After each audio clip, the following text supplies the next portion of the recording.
شرور أنفسنا ومن سيئات أعمالنا من يهده الله فلا مضل له ومن يضلل فلا هادي له أشهد أن لا إله إلا الله وحده لا شريك له وأشهد أن محمدا عبده ورسوله لا نبي بعده اللهم صل وسلم وبارك على هذا النبي الكريم نبينا محمد بن عبد الله وعلى آله وأصحابه ومن تبعه بإحسان إلى يوم الدين أما بعد Subhanallah walhamdulillah wa la ilaha illallah wallahu akbar wa la hawla wa la quwwata illa billahil aliyyil azim. Allahumma anta rabbi la ilaha illa anta khalaqtani wa ana 'abduka wa ana ala ahdika wa wa'dika mastata'tu a'udzu bika min syarri ma sana'tu abu'u laka bi ni'matika 'alayya wa abu'u bi dzambi faghfir li fa innahu la yaghfiru dzunuba illa anta. Hadirin kaum muslimin, jamaah salat subuh yang dirahmati dan dimuliakan oleh Allah Subhanahu wa taala. Alhamdulillah, marilah senantiasa kita bersyukur kepada Allah Subhanahu wa taala atas segala curahan rahmatnya, karunia dan ridha-Nya kepada kita semua. Di pagi hari ini kita bisa memenuhi panggilan Allah Ta'ala melaksanakan salat subuh berjamaah. Mudah-mudahan kita semua mendapatkan keberkahan yang pernah didoakan oleh Rasulullah SAW dalam salah satu doa beliau. Beliau mengucapkan, Allahumma barik ummati fi bukuriha. Ya Allah, berikanlah keberkahan bagi umatku di setiap pagi hari mereka. Salawat dan salam kita sampaikan kepada uswah hasanah kita, teladan kita yang mulia, Rasulullah Muhammad sallallahu alaihi wasallam. Mudah-mudahan salawat dan salam kita untuk beliau kelak pada akhir kita mendapatkan syafa'atul uzma. Allahumma salli wa sallim ala nabiyyina Muhammad.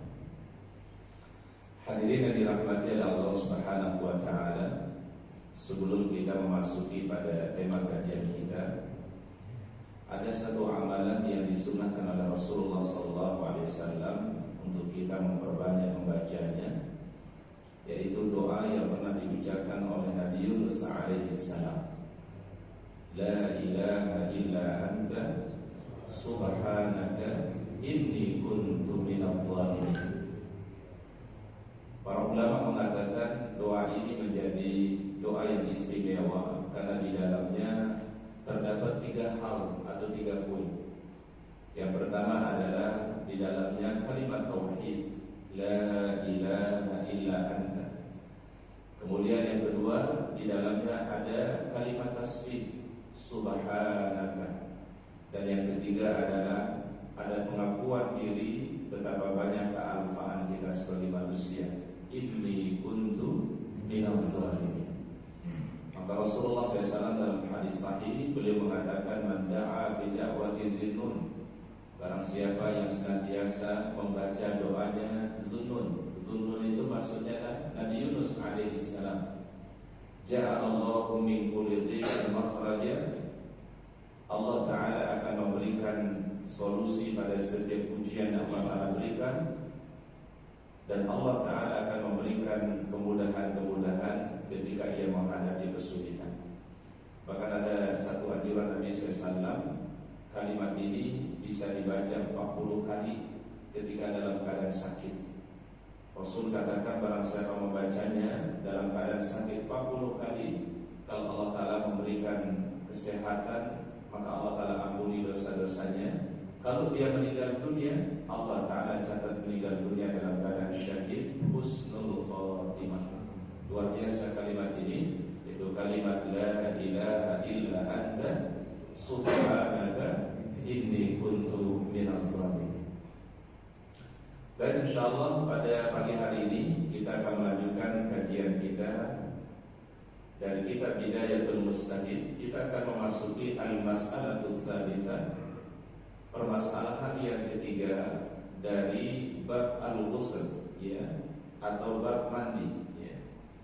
Al-madmadatu wal istinsyaqu fil ghusli. Bagaimana hukum madmadah dan istinsyaq di dalam mandi? Ya, madmadah artinya adalah berkumur, istinsyaq artinya menghirup air ke hidung. Disebut dengan istinsyaq. Kalau mengeluarkannya namanya istinthar. Ya, jadi ada istinsyaq, ada istinthar. Ikhtalafu, para ulama berbeda pendapat fil madmadati wal istinsyaq fi hadhihi at-taharati aidan. Di dalam masalah berkumur dan istinsyaq atau menghirup air ke hidung.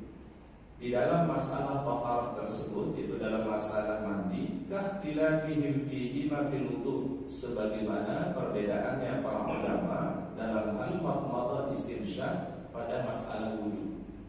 Jadi apa yang jadi perbedaan para ulama di dalam masalah mandi itu sama perbedaannya para ulama di dalam masalah apa?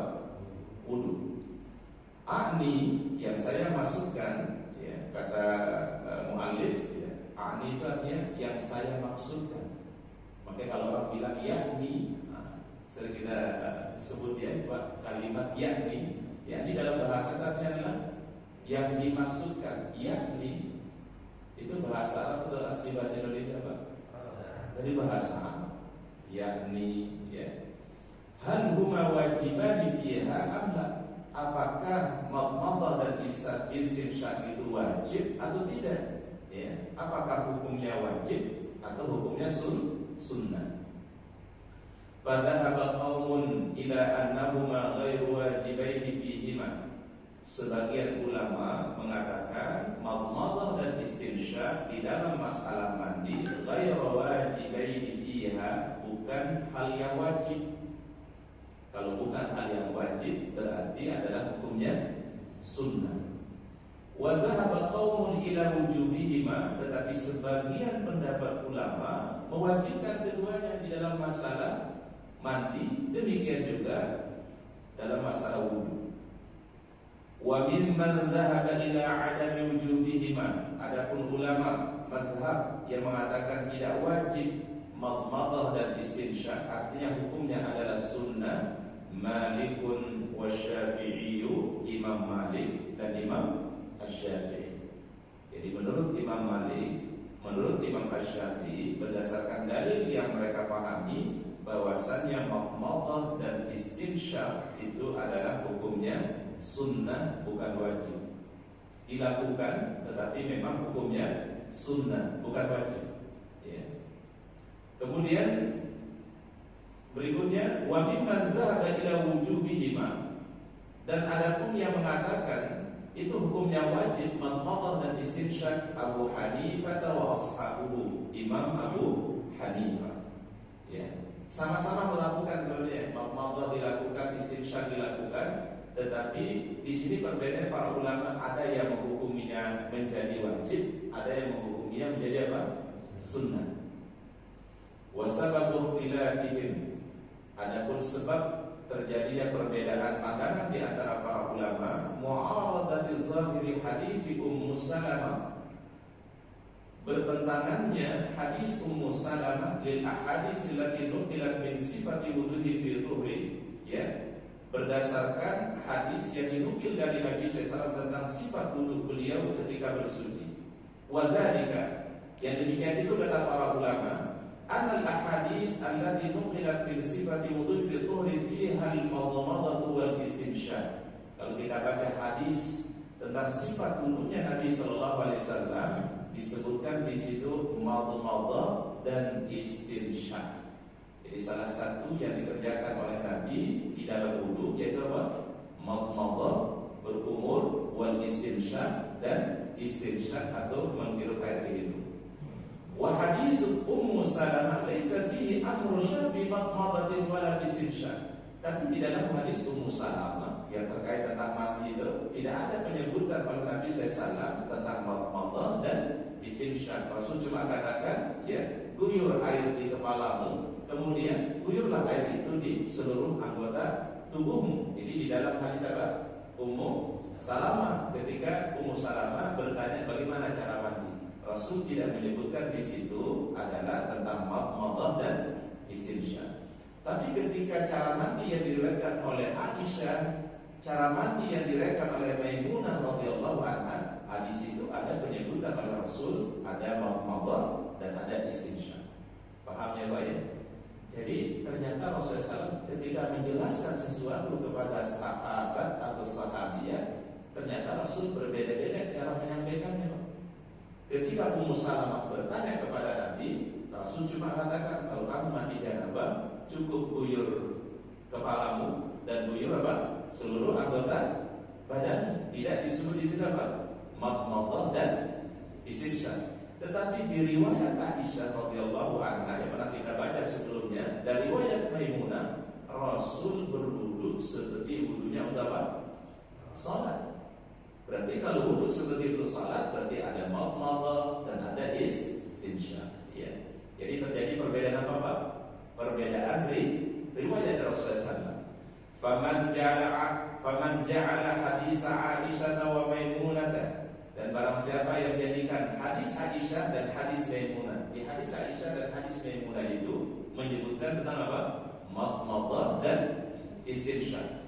Mufassiran li ujmali hadis Ummu Salamah, dijadikan sebagai tafsiran daripada umuman hadis Ummu Salamah radhiyallahu anha, wa liqaulihi ta'ala, dan juga menjadi tafsiran dari firman Allah, wa in kuntum junuban fatahharu au jabal madmadah wal istinsya. Maka menurut mazhab ini hukum madmadah dan istinsya wajib. Karena memahami hadis Aisyah, hadis Maimunah itu adalah menafsirkan daripada umumnya hadis pada Ummu Salamah dan umumnya ayat di dalam Al-Quran. Yang pernah dikasih para jamaah, rata-rata di dalam ayat Al-Quran perintah Allah itu global. Tidak ada yang dijelaskan secara apa? Rinci. Mungkin cuma satu Pak yang dijelaskan rinci di dalam Al-Quran oleh Allah Ta'ala. Kira-kira hukum apa Pak? Waris. Cuma waris saja. Selain itu Pak, semua global Pak. Ketika Allah Ta'ala perintahkan salat, apa perintah Allah Ta'ala Pak? Aqimus sholata, dirikanlah salat. Tadi bagaimana tata cara salatnya, bagaimana cara takbiratul ihramnya, apa bacaan ketika awal salat, kemudian bagaimana rukuknya, bagaimana i'tidalnya, bagaimana sujudnya, duduk antara dua sujudnya, kemudian sujud yang kedua, apakah disebutkan di dalam Al-Quran? Itu yang menjelaskan nanti adalah hadis-hadis dari Rasulullah SAW.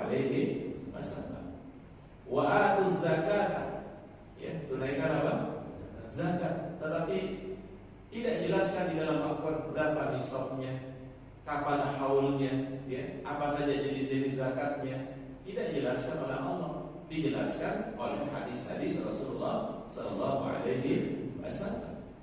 Ketika Allah Ta'ala perintahkan puasa, ya ayyuhallazina amanu kutiba alaikumus syiyam kama kutiba alal ladzina min qablikum la'allakum tattaqun. Tapi tidak dijelaskan, ya, bagaimana tata cara puasanya, apa saja yang disunatkan, apa saja wajib puasa, apa saja yang menjadikan makruh puasa, apa saja yang membatalkan puasa. Kan tidak ada di dalam Al-Quran, ya. Bagaimana cara dia berbuka, bagaimana ketika dia sahur, tidak jelaskan di dalam Al-Quran. Allah Ta'ala cuma menyebutkan hanya kalimat perintah puasa itu hukumnya apa? Wajib. Tentang haji misalnya, Allah Ta'ala cuma firmankan, walillahi 'alan nasi hajjul baiti man istata'a ilaihi sabila. Siapa orang yang diberikan kemampuan oleh Allah, mampu secara fisik, mampu secara materi, maka wajib untuk sampai ke Baitullah menunaikan ibadah haji. Tapi bagaimana tata cara niatnya, kemudian tawafnya, sa'inya, ya, kemudian bagaimana tahallulnya kalau umrah, kemudian bagaimana waktu haji wukuf Arafah, mabit di Mina, kemudian mabit di Musdalifah, cara melempar jamaratnya, ada nggak di dalam Al-Quran? Nggak ada. Semua itu dijelaskan oleh siapa? Oleh Rasulullah SAW. Sehingga para jemaah memahami Al-Quran itu tidak bisa lepas dari memahami hadis atau as-sunnah. Nggak bisa lepas itu Al-Quran, hadis, Al-Quran dan hadis. Kali ini memang standar atau yang menjadi patokan hukum di dalam Islam, ya. Jadi para ulama mengatakan, faman ja'ala hadis Aisyah wa Maimunah mufassiran limujmal. Mufassir artinya yang menjelaskan. Limujmal bagi globalnya hadis Ummu Salamah, dan juga firman Allah Ta'ala, wa in kuntum junuban fatahharu, apabila kalian junub maka bersucilah. Au jabal madmadah wal istinsyaq. Menurut mazhab ini hukum madmadah dan istinsyaq itu hukumnya apa? Wajib. Ini yang menjadi pegangannya Imam Abu Hanifah. Ya. Wa man ja'alahu mu'aridan jama'a bainahuma. Tetapi kalau orang itu adalah menganggap itu bertolak belakang antara hadis Aisyah Maimunah dan hadis Ummu Salamah, terjadi pertentangan, jama'a bainahuma, maka perlu dijamak. Apa yang dijamak itu, Pak? Digabungkan, ya, cara memahami hadisnya. Bi anna hamla haditsai Aisyah wa Maimunah 'ala nadbi, membawa atau memahami hadis Aisyah Maimunah yang di dalamnya disebut tentang madmadah dan istinsyaq, 'ala nadbi, hukumnya adalah mandub, hukumnya sunnah.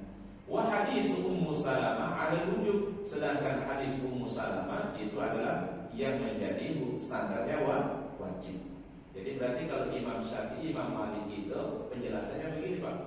Kalau yang disebutkan di hadis Ummu Salamah itu standar yang wajib, Pak. Orang kalau sudah berniat, kemudian dia guyur kepalanya, dia guyur seluruh badannya, sudah sah dia punya mandi janabah. Berarti hanya mengambil yang apa ya, Pak? Yang wajib-wajibnya saja. Tapi hadis Aisyah, hadis Maimunah itu menunjukkan adalah sesuatu tambahan yang hukumnya adalah sunnah. Bisa dipahami, Pak, ya? Berarti madmadah dan istinsyaq menurut Imam Malik, menurut Imam Syafi'i hukumnya bukan wajib. Berarti hukumnya apa, Pak? Sunnah. Yang wajib itu adalah yang hadis Ummu Salamah. Niat, kemudian apa tadi? Guyurkan air ke kepala atau ke rambut, kemudian guyurkan seluruh anggota tubuh dari atas sampai bawah secara merata, maka sudah sah dia punya mandi janabah. Ini kalau kita coba pahami, Pak, seperti wudu.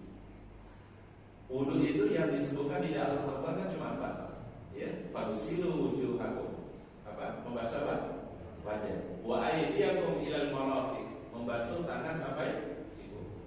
Kemudian wamsahu bi ru'usikum, mengusap rambut atau kepala termasuk telinga. Wa arjulakum ilal ka'bain, dan membasuh kaki. Berarti yang disebut cuma berapa? 4 organ saja, 4 bagian saja yang disebut oleh Allah dalam Al-Quran. Berarti kalau orang menaikkan 4 hal itu di dalam wudhunya, sahha wudhu, sah dia punya wudhu. Kalau sudah memenuhi yang 4 tadi, dia berniat, diawali tentu dengan niat, kemudian dia basuh wajahnya, membasuh tangan sampai siku, mengusap kepala dan telinga, kemudian membasuh apa? Kaki. Ini berarti yang standar wajibnya. Adapun kalau kita mau tambahkan supaya lebih menyempurnakan wudhu kita, maka kita tambahkan dengan yang disunnahkan oleh Rasulullah SAW, yang ditafsirkan oleh Nabi. Apa itu? Yang misalnya baca Bismillah, membasuh tangan sebanyak 3 kali, mau berkumur, istinshaq, ini dilakukan juga. Itu maka itu adalah hukumnya adalah menjadi sunnah. Berarti ada yang standar yang wajib, ada standar yang apa, Pak? Sunnah, ya. Nah, jadi kalau Imam Malik, Imam Syafi'i berarti memahaminya adalah madmadah dan istinsyaq itu bukan hukumnya wajib, tetapi hukumnya adalah apa? Sunnah, ya. Pas puasa gitu. Kalau puasa boleh orang berkumur asal kata Rasul jangan bersangatan. Bersangatan itu apa, Pak, ya? Jangan terlalu kencang berkumurnya, ya. Misalnya berkumur sembari menengadah ke atas. Nah, itu bisa jadi hukumnya makruh. Tetapi berkumur boleh kata Nabi. Wa balik fil istinsyaq ila an takuna sha'iman, kata Nabi. Jadi dalilnya boleh engkau berkumur, ya. Tetapi kalau engkau berpuasa, janganlah engkau berkumur dengan bersangatan. Berarti sekedar berkumur kemudian tidak keluarkan langsung. Berbeda dengan kita berkumur tidak puasa, ya. Mungkin lebih sifatnya lebih bersangatan di situ. Tapi kalau dia dalam keadaan puasa, berkumur boleh, ya. Tapi tidak dalam keadaan bersangatan, kata Rasulullah SAW. Mubalaghah dalam bahasa Arabnya, ya. Berarti berkumur bagi orang berpuasa boleh, ya. Tetapi jangan apa?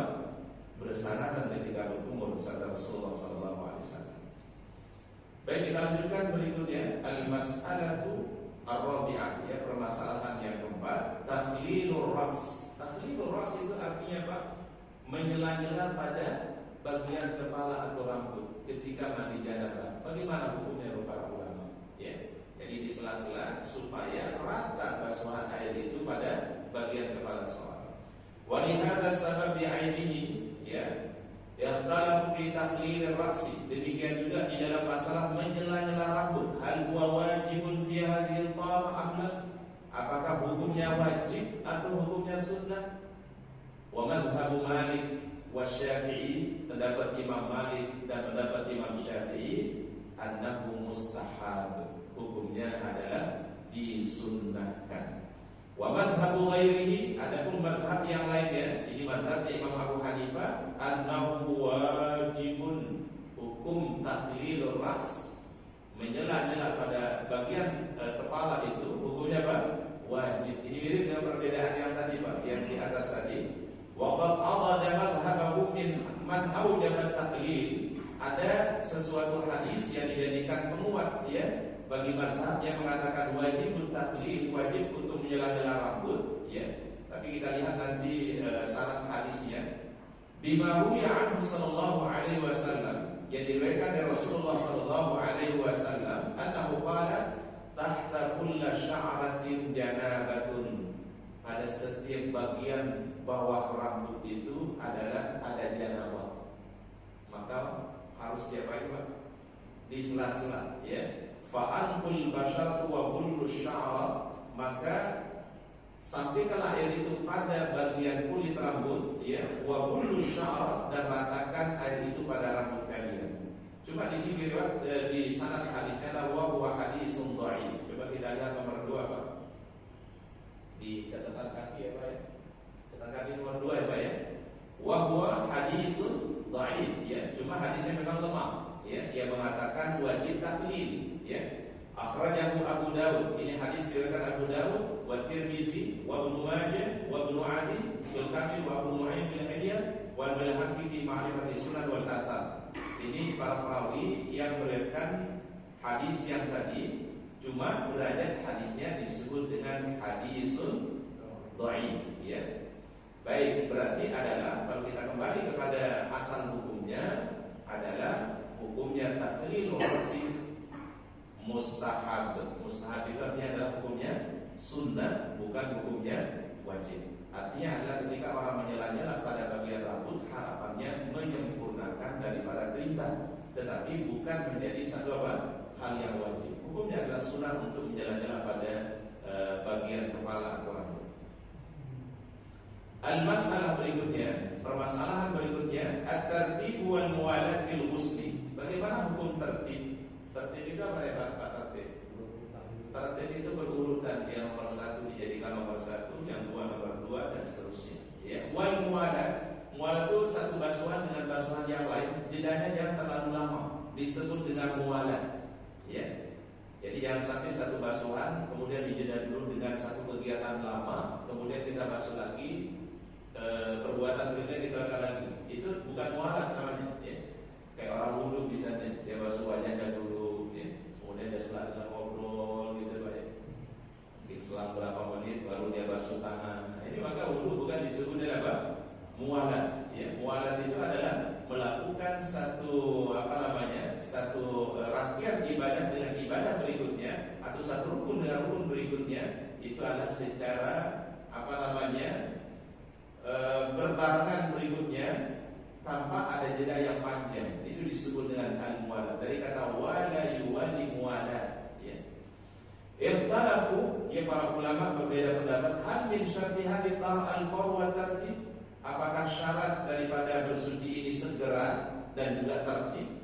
Am laisa min syurutihi ma ikhtilafi min zalika fil wudu, sebagaimana terjadi perbedaan pada masalah wudu. Wa sababu ikhtilafi fi zalika hal fi'lu sallallahu mahmulun 'ala wujub aw 'ala nadhi.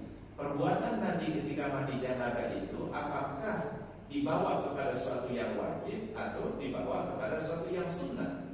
Fa innahu lam yaqulu annahu ma tawaddaqat illa murattaban wa mutawaliyan. Tidak ada satu nukil riwayat Nabi SAW di mana beliau tidak berwudu, melainkan beliau kalau berwudu pasti tertib dan mualat. Jadi semua wudunya Nabi SAW dari sekian riwayat-riwayat yang sahih itu adalah menyebutkan Rasul kalau berwudu murattaban. Apa murattab? Tertib. Mutawalian, dilakukan satu basuhan dengan basuhan berikutnya, jedanya tidak begitu lama, tidak begitu panjang. Ini disebut dengan mutawalian. Semua riwayat tentang wudunya Nabi SAW beliau lakukan secara tertib dan juga beliau lakukan secara mutawalian. Wa qad zahaba qawmun ala tertib yang tara'ab min hadil wudu. Bahkan tertib pada masalah mandi jauh lebih jelas dibandingkan dengan wudu. Wa zalika bainar ra'si wa sa'iril jasadi, yaitu di antara basuhan kepala dan basuhan seluruh anggota badan. Jadi yang paling utama itu adalah dibasuh dulu bagian kepala, kemudian baru diguyur ke seluruh anggota badan. Ini yang lebih jelas kata para ulama. Liqaulihi sallallahu fi hadis Ummu Salamah, seperti yang disebutkan di dalam hadis Ummu Salamah. Apa kata Rasul?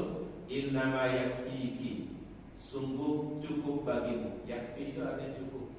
Kafa yakfi, cukup, ya. Seperti hadis Rasul misalnya wa kafa lil mar'i bil mauti wa'izah. Cukup, ya, kematian itu menjadi apa? Nasihat bagi orang-orang yang hidup, ya. Innama yakfi, kata Rasul, cukuplah bagimu antahfi ala rasiki thalatha hasayatin, engkau guyur air pada kepalamu sebanyak 3 kali guyuran. Thumma tufidil ma'ala jasadiki, kemudian kamu guyur air itu kepada seluruh anggota tubuhmu. Wa harfu thumma, ya. Huruf thumma dalam bahasa Arab yang tadi tertib bila khilaf baina ahli lughah, itu menunjukkan tertib melakukannya secara berurutan. Berarti yang dibasuh pertama kepala dulu, baru dibasuh apa? Seluruh anggota tubuh seorang ketika dia mandi untuk janabahnya. Baik, di sini para ulama berarti lebih menguatkan yang mengatakan tertib dan mualah tetap diperintahkan ketika orang melakukan mandi janabah sebagaimana perintahnya ketika melakukan wudu, ya, atau taharah. Baik, kemudian kita masuk pada bab yang baru, ya, fi ma'rifatil waqti hadhihi taharah. Apa saja yang bisa membatalkan dari suci ini? Wal aslu fi hadzal bab, ya, yang menjadi dasar di dalam bab ini, wa in kuntum junuban fattaharu, apabila kalian dalam keadaan junub, fattaharu, maka bertaharahlah, bersucilah. Ini menggunakan kata apa? Kata kerja perintah, ya, fattaharu, ya. Maka artinya adalah maka wajib bagi kalian untuk bersuci atau bertaharah. Karena kalau in biasanya syarat itu pasti di belakangnya perintah apa? In, ya. Contoh misalnya kalau di surat Al-Imran, qul in kuntum tuhibbunallaha, perintahnya apa? Fattabi'uni. Kalau in itu selalu di belakangnya pasti fil amr, ya. Ini kata kunci dalam bahasa apa? Kalau ada ayat di dalam Al-Quran diawali dengan in itu kira-kira baca apa? Jikalau, ya, wa in kuntum junuban, jika kalian dalam keadaan junub, apa perintahnya apa? Fattaharu, maka lakukan apa? Bersuci. Wa in kuntum tuhibbunallaha fattabi'uni, kalau kalian benar-benar cinta kepada Allah, fattabi'uni, maka perintahnya apa? Ikuti Rasulullah sallallahu alaihi wasallam. Jadi artinya apa? Kalau ada kata in, itu pasti di belakangnya apa? Ada kalimat perintah, ya. Wa yas'alunaka 'anil mahid, dan juga firman Allah Ta'ala, mereka bertanya tentang hukum darah haid. Qul huwa adan, katakanlah darah haid itu adalah darah penyakit. Qul huwa adan, atau darah kotor. Biasanya kalau kata yas'alunaka, ya, yas'alunaka itu artinya mereka bertanya. Itu biasanya di belakang ayatnya ada kalimat qul, ya, katakan. Yas'alunaka 'anil khamri wal maisir qul fihima ismun kabirun wa manafi'u linnas. Setiap kata yas'alunaka itu selalu nanti ada ada kata qul. Kenapa di sini ada maknanya, Pak? Karena ayat Al-Quran itu turun kepada Nabi SAW bukan redaksi beliau, bukan keinginan beliau, tetapi beliau menunggu dulu malaikat Jibril sampai menurunkan Al-Quran. Karena kalau mohon maaf, kalau Rasul ditanya lalu langsung menjawab, apalagi ini tentang hukum yang terkait dengan Al-Quran, maka itu akan menjadi problem. Dianggap nanti Al-Quran itu buatan siapa? Nabi Muhammad SAW. Makanya kalau ada kalimat wa yas'alunaka 'anil mahid, itu Rasul tidak langsung menjawab, Pak. Tapi ditunggu dulu 1 hari, ditunggu 1 pekan, bahkan terkadang 1 bulan tidak datang jawaban. Baru Jibril salam turun kepada beliau, menyampaikan wahyu, baru disampaikan kepada para sahabat. Supaya kenapa, Pak? Supaya menghindari dan menjaga jangan sampai ada anggapan Al-Quran itu adalah buatan dari Nabi Muhammad SAW. Ini terutama kalimat yang diawali dengan kalimat apa? Wa yas'alunaka. Nanti coba kita perhatikan, Pak. Di semua ayat Quran kalau ada kalimat wa yas'alunaka, itu di belakangnya ada kalimat kul. Katakanlah wahai Muhammad. Berarti seakan-akan ada pertanyaan, Rasul tidak langsung jawab, Pak. Kecuali setelah dikasih jawaban oleh siapa? Malaikat Jibril alaihissalam, melalui perintah Allah Subhanahu wa taala, melalui wahyu yang Allah taala sampaikan. Nah, ini salah satu hikmahnya, Masya Allah. Jadi dari kalimatnya saja kita paham, ya Allah, betapa indahnya bahasa Arab Al-Quran yang ada itu. Luar biasa kalimat-kalimat yang dipakai. Dan semua tujuannya, Pak, untuk menghindari anggapan-anggapan Al-Quran itu adalah min Muhammad SAW, tapi dia datang dari kalamullah, firman Allah Subhanahu wa taala. Wattafaqal ulama, dan sepakat para ulama. Berarti kalau sepakat para ulama, Pak, tidak ada perbedaan di sini, Pak. Ada wujubi hadits min hadatsaini. Kewajiban bersuci atau mandi janabah itu min hadatsaini, dari 2 hadas. Ahaduhuma, ya, yang pertama adalah yang menyebabkannya adalah khurujul mani, apabila keluar sperma. Ala wajhi sihhah fi naum aw fil yaqظah. Baik dia keluar dalam kondisi sehat, ya, arti secara normal, fil naumi aw fil yaqظah, dalam keadaan orang itu tertidur atau dalam keadaan terbangun, min zakarin kana aw unsa, baik dari laki-laki ataupun perempuan. Berarti apabila keluar sperma, ya, atau mani pada pada laki-laki atau perempuan, maka itu mewajibkan dia untuk mandi janabah. Illa marwiya an-Nakhai, kecuali ada satu riwayat dari An-Nakhai, annahu kana la yara 'ala al-mar'ati ghuslan min al-ihtilam. Tetapi kalau Imam An-Nakhai itu tidak melihat atau tidak menganggap wajib mandinya seorang wanita ketika dia mimpi. Jadi kalau wanita mimpi, kalau menurut Imam An-Nakhai tidak wajib mandi, itu berlaku hanya pada laki-laki. Tapi riwayat ini adalah riwayat yang lemah, ya, dan berbeda dengan pendapat jumhur ulama. Wa inna mattafaqul jumhur, ya. Adapun jumhur ulama selain Imam An-Nakhai tadi, ya, Imam Abu Hanifah, Imam Malik, Imam Syafi'i, Imam Hanbali mengatakan musawatil mar'ati fil ihtilam lirrajul, sama saja perempuan kalau dia mimpi dan keluar cairan, maka itu adalah wajib mandi baginya, sebagaimana wajib mandi untuk siapa? Untuk laki-laki. Di hadis Ummu Salamah Ats-Tsabit, berdasarkan hadis Ummu Salamah Ats-Tsabit, asal yang sahih, disebutkan di hadis Bukhari dan juga hadis Muslim. Anha qalat, ya Rasulullah, wahai Rasulullah, al-mar'atu tara fil manami misla ma yara rajul, hal 'alaiha ghusl? Apakah seorang wanita yang bermimpi, ya, seperti mimpinya laki-laki, ya, hal 'alaiha ghusl? Apakah wajib mandi baginya? Qala na'am. Ya, apa kata Rasul?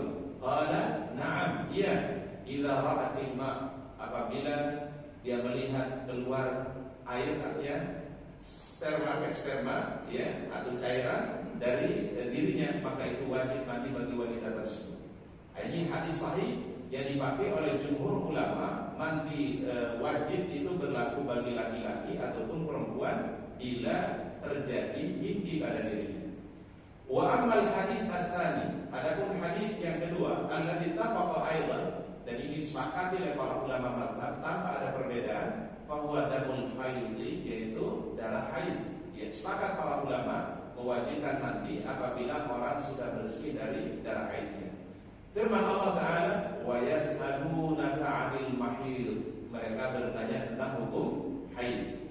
Ini ayat tadi disebutkan. Wa li ta'limihi sallallahu alaihi wasallam, dan pengajaran Nabi sallallahu alaihi wasallam al-ghuslu minal haidi, bagaimana cara mandi bagi wanita yang haid, li Aisyah wa ghairiha, ya, baik yang diriwayatkan kepada Aisyah atau ya kepada selain Aisyah.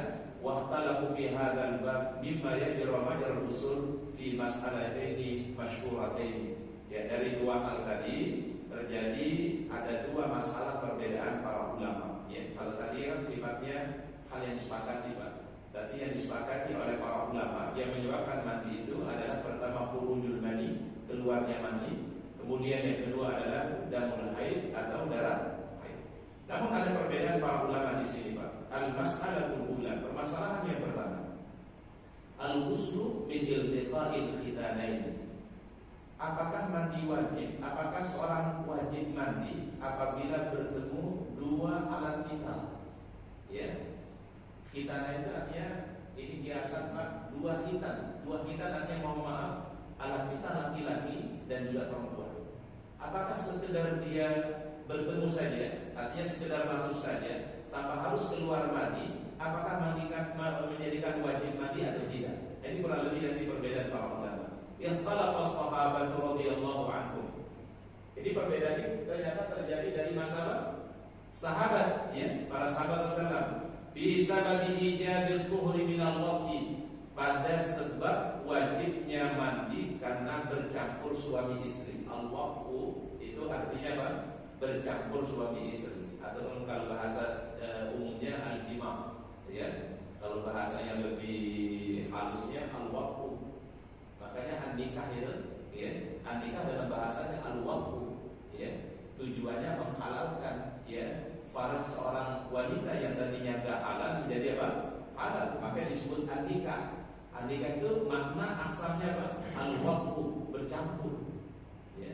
Karena tujuannya nikah itu menghalalkan, ya, faraj, mohon maaf, yang tadi itu hukumnya haram bagi seseorang, tapi begitu dia diakad maka menjadi hukumnya apa? Halal, ya. Yang menyebabkan halal itu apanya? Ya, akadnya itu, ya. Maka ada wali, ada saksi, ada pengantin laki-laki, ada pengantin perempuan, ya. Ada ijab, ada qabul, ya. Itulah yang menghalalkannya itu, Pak, ya. Nah, nikah itu dalam bahasa Arab al-waqtu. Faminhum, di antara mereka, di antara para ulama atau para sahabat, man ra'a al-tahra wajiban fil liqa'il khitanaini anzal aw lam yunzil. Kalau seorang bercampur suami istri sekalipun tidak sampai keluar sperma misalnya, ya, maka tetap itu kedua-duanya wajib untuk mandi janabah. Ya, asal bercampur saja, asal sudah ketemu saja bercampur, ya, walaupun tidak keluar sperma, ya, maka tetap itu menjadikan wajib mandi janabah. Wa alaihi aksaru fuqaha'il ansar, Malikun wa ashabu wa Syafi'i wa ashabu wa jama'atun min ahli zahir. Ya, boleh dikatakan, Pak, hampir mayoritas ulama mengatakan itu wajib mandi janabah walaupun tidak sampai keluar apa? Sperma, ya. Siapa pendapatnya? Imam Malik wa ashabuhu, dan golongannya wa Syafi'i wa ashabu wa jama'atun min ahli zahir, dan kebanyakan daripada ulama ahli zahir yang pimpinannya yang kita tahu adalah yang namanya Daud al-Zahiri, ya. Tapi sekali lagi mazhab al-Zahiri ini adalah mazhab yang apa namanya, yang tidak perlu dipopulerkan, ya. Karena biasa dipopulerkan itu mazhab Hanafi, kemudian Maliki, kemudian Syafi'i dan Al-Hambali, ya. Ini berbeda dengan ada satu buku namanya Fikih 5 Mazhab. Ya, mungkin warnanya kalau nggak salah merah, kalau nggak salah covernya. Nah, kalau itu Muhammad itu fikih Syiah itu satunya itu, Pak, bukan fikih Ahlus Zahir.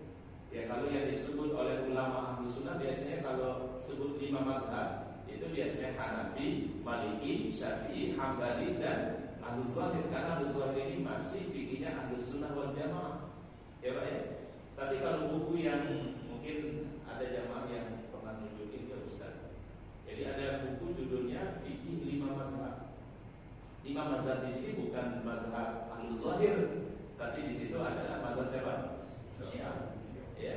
Nah, yang dipahami oleh ulama Ahlus Sunnah wal Jamaah itu adalah yaitu tadi fikih yang disebut kalau dia empat mazhab, ya berarti Imam Abu Hanifah, Hanafi, Imam Malik, Imam Maliki, kemudian Asy-Syafi'i, Syafi'iyah, kemudian apa? Al-Hambali, Ahmad bin Hanbal. Kalau ada penyebutan yang lain, biasanya wa Ahluz Zahir, Daud Az-Zahiri, tetapi akidahnya masih apa? Ahlus Sunnah wal Jamaah. Ya, ini yang dinukil oleh para ulama-ulama Ahlus Sunnah wal Jamaah. Jadi wa jama'atun min Ahluz Zahir, ya, dan mayoritas daripada Ahluz Zahir, ya. Wa tabaqaumun min Ahluz Zahir, tapi sebagian kecil dari Ahluz Zahir, ya, yang tadi pimpinannya adalah Daud Az-Zahiri, ila ijabi tuhrimatin zal faqat. Menurut Daud Az-Zahiri, yang wajib mandi janabah itu kalau sampai keluar sperma. Kalau cuma mohon maaf, cuma bertemu saja antara dua khitan itu, maka tidak wajib mandi selama tidak keluar apa? Sperma, ya.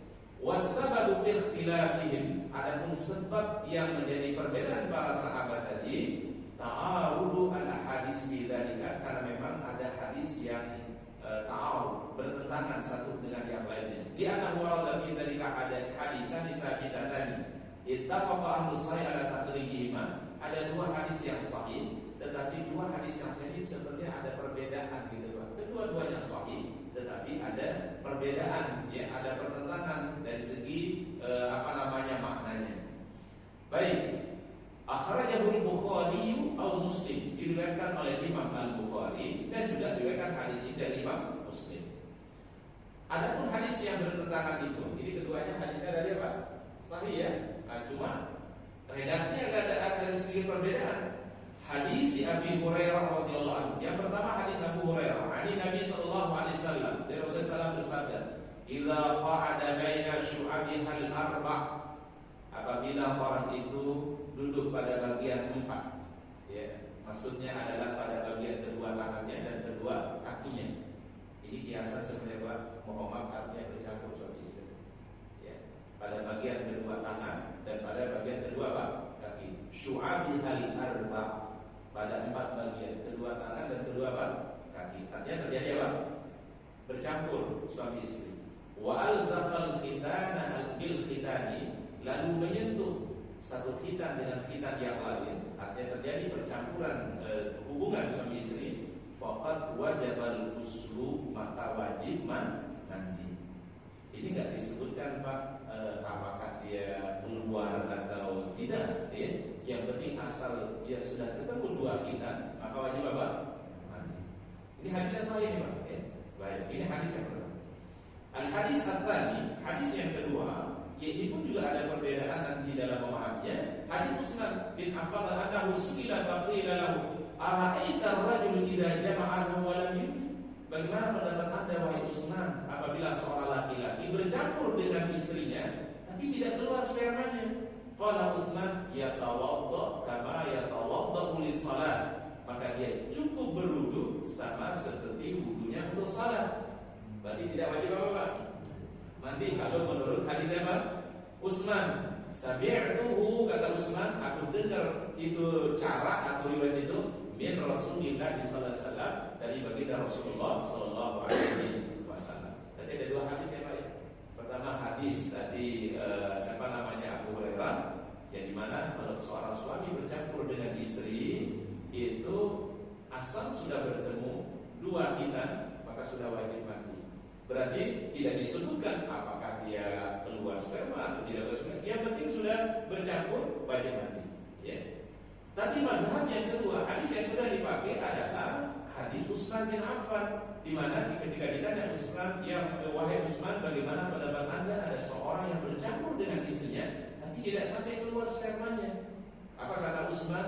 Cukup dia berwudu, sama seperti wudunya berapa? Salat. Itu yang aku dengar dari baginda Rasulullah sallallahu alaihi wasallam. Jadi kita pahami hadis yang kedua ini Pak, kalau tidak sampai keluar sperma maka tidak wajib apa?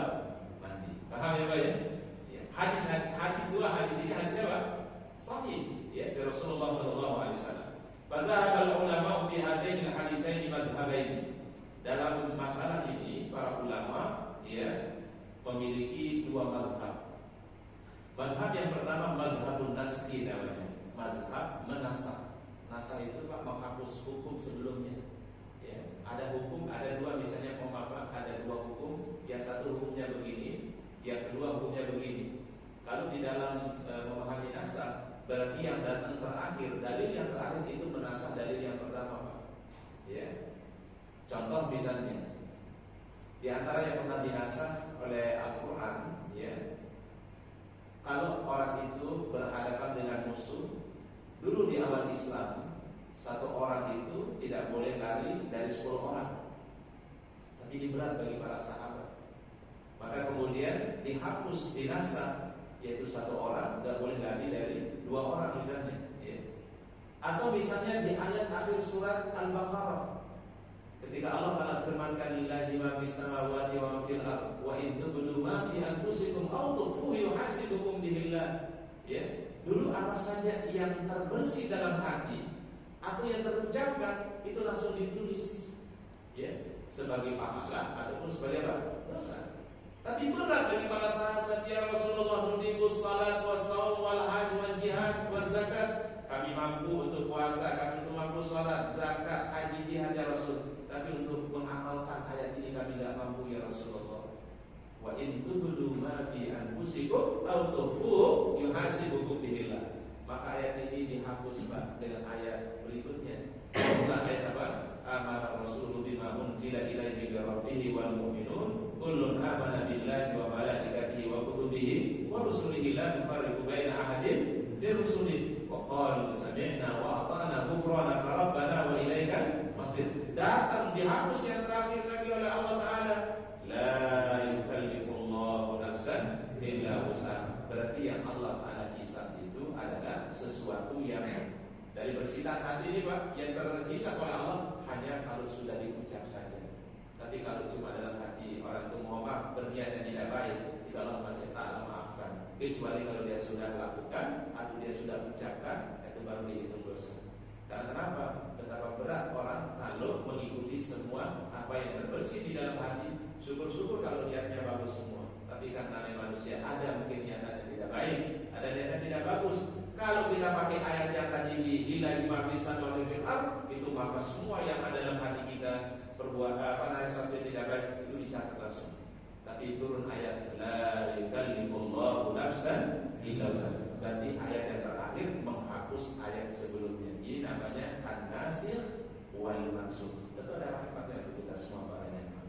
Nah, mazhab yang pertama mazhabun naskhi. Mazhab yang kedua mazhab rujuk ila ma'ali al-ittifaq inda alladhi la yujammu wala tarjih. Ya, kembali kepada sesuatu yang disepakati ketika terjadi pertentangan yang tidak mungkin digabungkan hadisnya dan juga tidak mungkin ditarjih di antara kedua hadisnya. Wal jumhur, sedangkan jumhur melihat ada hadis Abu Hurairah nasir di hadis Utsman. Hadis Abu Hurairah itu menghapus hadis Utsman tadi. Hadis Utsman mengatakan ya kalau dia tidak keluar sperma ya tidak wajib mandi janabah. Itu dihapus oleh hadis Abu Hurairah tadi. Tidak disebutkan oleh Nabi mau keluar sperma atau tidak, maka wajib untuk mandi apa? Janabah. Dan ini yang kita amalkan. Ya, ini adalah pendapatnya jumhur ulama Ahlus Sunnah wal Jamaah, kecuali tadi sebagian kecil daripada Ahlus Zahir. Ahlus Zahir hanya mengatakan wajib mandi janabah asal sudah ketemu 2 khitan, ya. Kecuali sebagian kecil dari siapa? Dari Ahlul Zahir.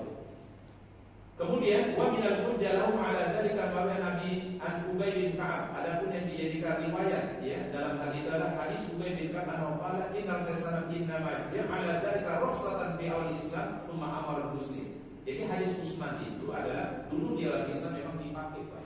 Jadi kalau tidak sampai keluar sperma ya tidak wajib mandi, tapi di awal Islam. Tapi setelah itu kemudian diberitakan Nabi SAW untuk mandi janabah. Sama halnya apa Pak? Mohon maaf, nikah mut'ah. Nikah mut'ah itu pernah diperintahkan Pak? Di awal-awal Islam. Kemudian kan dihapus nikah mut'ah. Nikah mut'ah itu apa? Nikah yang memiliki jangka waktu kan? Mungkin seminggu, mungkin sebulan, ya. Nanti kalau begitu udah selesai waktunya, ya udah selesai juga pernikahan. Di awal Islam pernah dipakai itu Pak, ya, mut'ah namanya, ya. Kemudian Ali bin Abi Thalib berikan sebuah hadis, itu justru setelah itu dihapus ila yaumil qiyamah, sampai hari kiamat. Ya. Tapi kan hal itu masih dipraktekkan sekarang. Ya, dipraktekkan oleh Rafidhah, dipakai yang ada mut'ah. Ya. Dulu di awal Islam pernah berlaku itu mut'ah, tapi setelah itu dihapus dan dihapusnya ila yaumil qiyamah. Karena kenapa? Karena tujuan pernikahan itu lakukan bukan hanya jangka waktu tertentu, cuma seminggu, cuma sebulan, ya. Dan itu Muhammad akan menimbulkan banyak problem, ya. Makanya di Irak itu banyak problem itu, Pak. Ya. Bahkan ya tidak jarang terkadang ya akhirnya ya anak-anak yang belum belum cukup umurnya mereka sudah disuruh melakukan mut'ah, ya. Dan nanti banyak yang nggak jelas nasabnya jadinya, Pak. Ya. Nah, itulah kemudian hikmahnya kenapa dihapus oleh Allah Subhanahu wa taala. Ila yaumil qiyamah, sampai hari kiamat. Tapi pernah berlaku, ya, pernah berlaku di awal Islam. Sama seperti ini, ya. Di awal Islam dulu asal dia mandi wajib itu kalau keluar sperma, tapi setelah itu adalah diberitakan untuk mandi janabah. Baik, wallahu a'lam bishawab. Mungkin ini yang bisa kita kaji pada kesempatan hari ini. Ini temanya masih panjang ini. Ya. Ini kita kalau perkuliahan ini bisa S2 nanti. Baik. Pak Ustaz, dari sini ada yang nanya. Baik, silakan. Tentang wudu dan mandi junub tadi. Bagaimana kalau ada anggota tubuhnya yang tato dan seperti itu dilarang? Baik, wallahu a'lam bishawab. Dalam masalah tato ini kan ada pandangan para ulama, fatwa para ulama. Karena hal ini kan hal yang muasir namanya, permasalahan kontemporer, ya, yang mungkin perlu fatwa, ya, bagaimana dalam hal ini. Para ulama mengatakan ada ulama yang memfatwakan sebisa mungkin kalau bisa dihilangkan tato itu. Syukur-syukur kalau dia bisa hilang, ya. Sehingga dia akan sempurna nanti untuk untuk mandi janabah dan wudunya. Tapi ada kondisi tato yang hampir seluruh anggota tubuhnya tatuan semua, Pak. Mungkin kalau ditato cuma di bagian ada kan tato mungkin di bagian sini atau di bagian dada misalnya, ya. Itu mungkin masih mudah menghilangkannya. Bagaimana kalau dia punya tato dari ujung kepala sampai ujung kaki, Pak? Ada yang kayak gitu, Pak? Ada. Sedangkan kalau dia akan hilangkan tato itu akan menimbulkan mudarat yang lebih besar, maka para ulama mengatakan boleh dia tetap seperti itu. Falyattaqillah, maka dia terus bertakwa kepada Allah, tingkatkan amal kebaikannya, amal salehnya, ada ibadah wajib, ada ibadah sunnah, ya, supaya menutupi kekurangan-kekurangan yang ada, ya.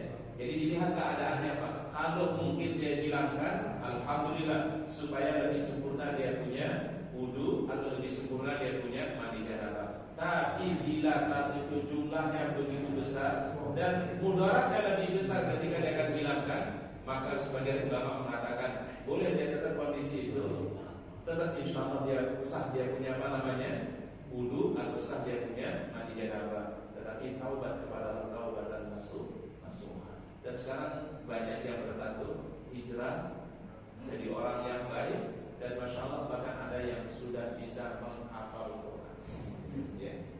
Saya punya teman, Pak. Teman ini dakwahnya dia cari orang bertato. Ya, kalau Ustaz pada umumnya nyarinya di masjid, di majelis taklimnya, kalau beliau ini di jalanan, Pak. Cari orang bertato. Dakwahnya sederhana, Pak. Jadi dia punya program ngapus tato namanya. Sudah nasional, alhamdulillah, ya. Jadi ke daerah ini, jadi itu komunitas yang bertato, ya. Dihapusin tatonya karena kan dia emang harus bertato itu, Pak. Tapi sama teman ini free, gratis, ya. Kemudian setelah dihapus tatonya, dibuatlah pembinaan. Apa pembinaan pertama? Baca Quran dari Iqra, ya. Kemudian didampingi nanti sampai baca Quran, kemudian sampai kepada kajian ta'lim, akidah, tafsir dan seterusnya. Dan banyak di antara mereka alhamdulillah sudah bisa dikatakan, Pak, sudah lebih bagus dibandingkan dengan sebelumnya. Jadi memang harus ada dakwah-dakwah seperti itu, Pak. Tidak harus dakwah itu di mana Pak? Hanya di masjid. Ada orang-orang mungkin mau maaf tidak tersentuh dengan dakwah, ya. Seperti tadi yang tatuan gitu Pak ya. Kalau mereka dirangkul, ya, alhamdulillah kemudian akan membawa perubahan. Dan inilah sesungguhnya dakwah itu saling melengkapi, ya. Dakwah itu adalah saling bersinergi, ya. Jadi begitu memang sasaran dakwahnya memang dicari Pak. Yang penting bertatu aja. Dia kalau yang masjid dia nggak pernah ini.